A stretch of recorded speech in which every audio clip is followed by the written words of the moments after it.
Sige na, girls, pagbalik niya, ariribre ko kayo ng kahit ano kasi sahod na ni Daddy. Bye-bye!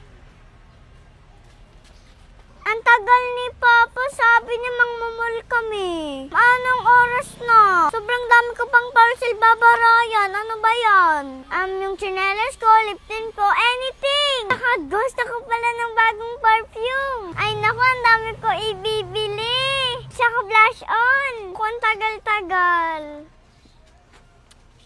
Ano ba yan? Ang tagal ni Daddy. Ay, Tay! Di ba sabi mo mangmumul tayo? Yun nga yung problema ko, Hailey.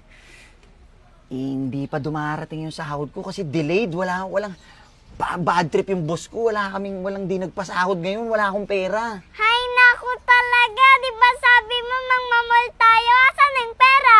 Dadalhin mo na naman sa inuman nyo.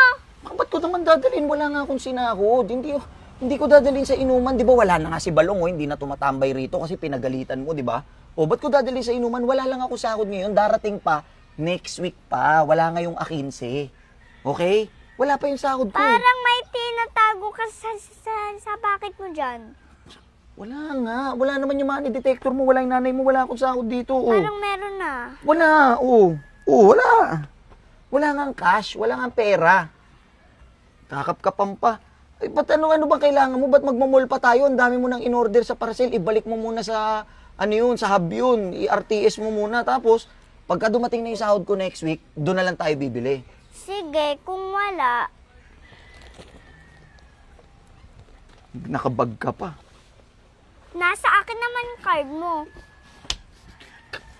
Ba't sa'yo yan? Kanina ko pa hinahanap yan. Siyempre, dito dumating yung sahod. Ba't alam mong dyan dumating yung sahod ko? Kaya pala hanap ako ng hanap.